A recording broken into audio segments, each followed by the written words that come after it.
Hello guys! Welcome back to my channel. Naririto po ako para mag-share sa inyo ng aming ulam for today.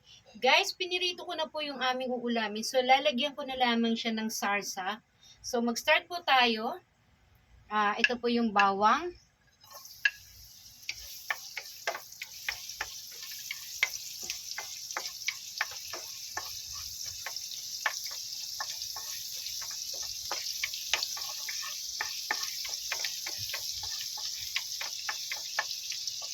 Medyo i-brown po muna natin siya ng konti.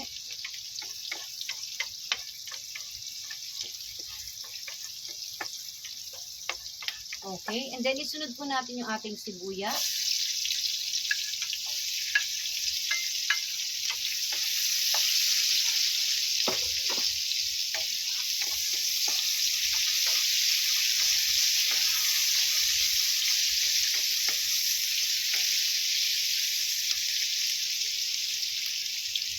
Ilagay na rin po natin yung ating oyster sauce.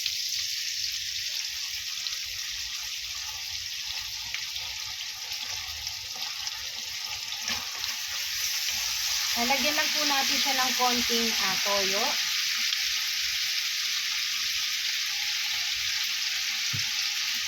And then lalagyan natin siya ng ketchup.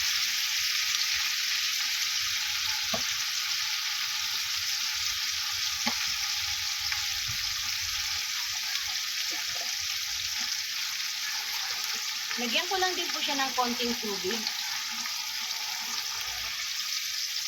And then haluin natin.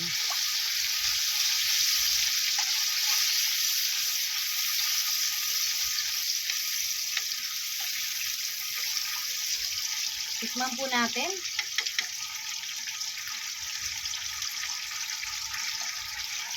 Okay. Lagyan po natin ng paminta.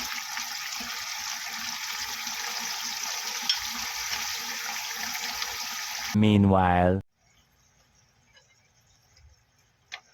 hininaan ko yung aking apoy kasi baka masunog po siya. So, dagdagan po natin siya ng konting asukal.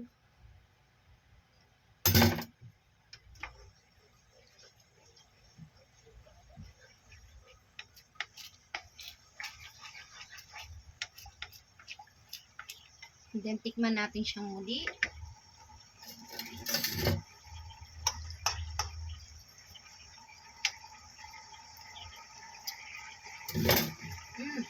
Sarap. So, ilagay na po natin yung ating ito po yung isda.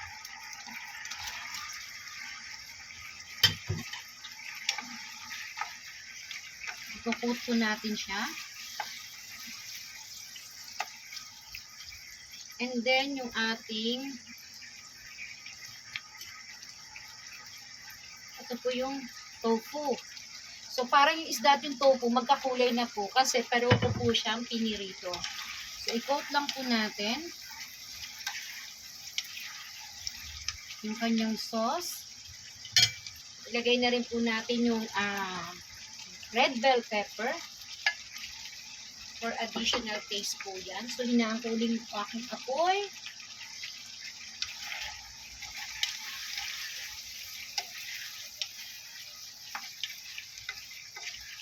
I-coat na lang po natin. Napakadali lang po ito kasi ito po ay pinirito na. So, kaya na lang po natin siyang sumiksik yung sauce niya dun sa ating isda at dun sa ating tofu. So, hindi na po natin ma-identify kung alin dito yung tofu at isda. Halos magkamukha na po kasi siya. So, ayan guys. Ganito lang kasimple. Lagyan din po natin siya ng spring onion.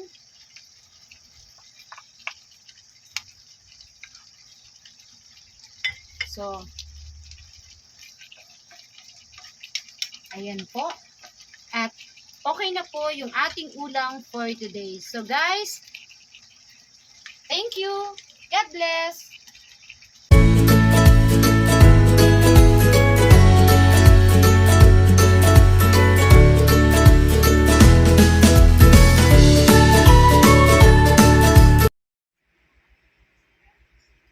Hello guys. Ito na po yung aking recipe for today. Tatawagin ko po siyang fish tofu combination ala mamay. So guys, kung nagustuhan ninyo ang channel kong ito, please like, share, and subscribe. And don't forget to click the notification bell button for more updates. Thank you and God bless. So guys, ano pa pong hinihintay natin?